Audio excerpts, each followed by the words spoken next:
All right, let's talk about the South Carolina Gamecocks. Obviously, the season didn't end the way a lot of people hoped. Disappointing bull loss, but Coach Beamer has his team heading in the right direction. They've just made a fantastic move to make this roster even better for the future. Exciting news out of Columbia. But first, I'm Nick, and this is Saturday Morning Inspection.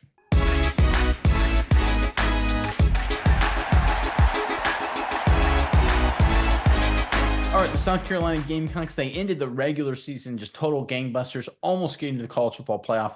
A little bit of a letdown with that defeat in the bowl game, but the trend right now is South Carolina's friend, and we are seeing the results of that momentum in the recruiting department with this latest update. Let's go ahead and pull up this post from the great Hayes Fawcett. Phenomenal follow on Twitter or X or whatever the kids call it these days for all your latest recruiting and transfer news. He's the guy to follow. But here's what he said about this. Breaking. Four-star wide receiver Donovan Murph has committed to South Carolina. He tells me for @On3Recruits. The 6'2", 190-pound wide receiver from Irmo, South Carolina, chose the Gamecocks over Ole Miss, Tennessee, Colorado, and Clemson.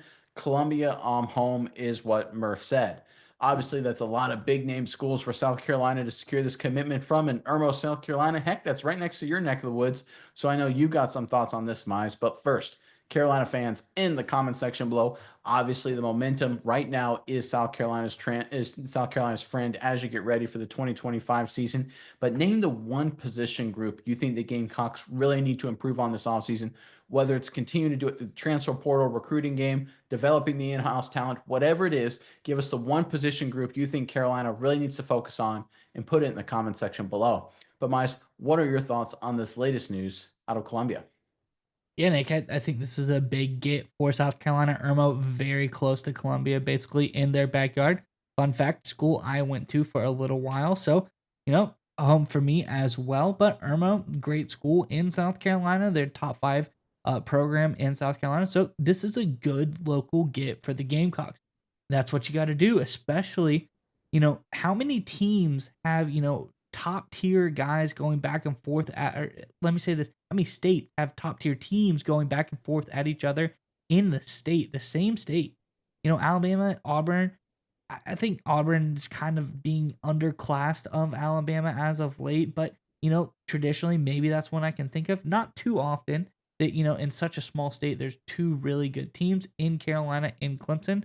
So for them to win this state, that's big for them. They got to do it. They got to beat Clemson out on these players if they want to continue their really successful season. I'd say last year it didn't end the way that we want it to. I think it looks really, really good for the Gamecocks. I think this is the next in the line of big moves for Shane Beamer and co. Just dominating this state. Because if there's one thing we know about Shane Beamer, he's really great at recruiting. He plays an exciting brand of football. Beamer ball, they call it. I think, he really does something special. He can really get guys excited about this school.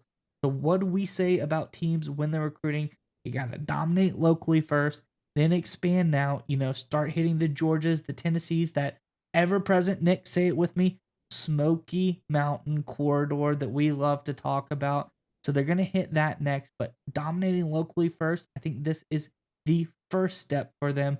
I'm really glad they're able to get this guy out of Irmo. And this shows Shane Beamer still knows what he's doing recruiting, getting a very good start early on in this class. Yeah, I think we're gonna have to start calling Columbia like the shadow of the Smoky Mountain corridor. I don't think that's a little too far away from the hills in the upstate in the Carolina, Georgia, Tennessee area. But you bring up a phenomenal point, and people miss this all the time when you talk about recruiting at the state level. There are some states, looking at you, Florida, Texas, obviously California, where the in-state battles are vicious, but they aren't so zero-sum, right? There's so much phenomenal talent in the state of Florida. Heck, there's so much phenomenal talent in places like Miami, for example, or in Dallas or Houston or Los Angeles if you go out to California, right? There's just, if you lose one or two quality players in that city, there's 50 more, right? So if you're a Texas competing against A&M or UCLA competing against USC West in the South in Southern California, and you lose one of those guys, you're like, all right, well, that stinks, but guess what? There's 50 other 5 stars. We'll be okay. In South Carolina, great state, love the state, a lot of talent. It's not quite the same. The battles are a lot more zero sum. The talent drop off is significant. You lose the number one wide receiver if he's a great player. The number 2 guy, there's a steep drop there. And the same thing from number 2 to number 3 and so on across all the positions.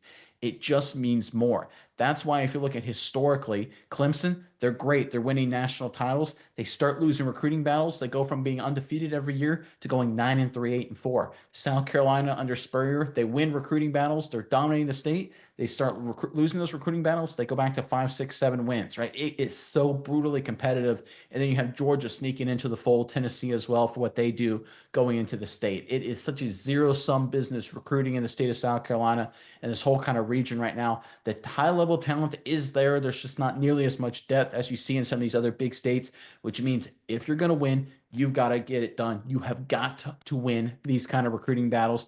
Quality guys that are local, you can't lose them. If you lose them, you're done, right? That is just the way it is if you're the head coach of South Carolina. Right here, securing Murph, great job by Beamer, making sure that doesn't happen, checking the box, as I like to say.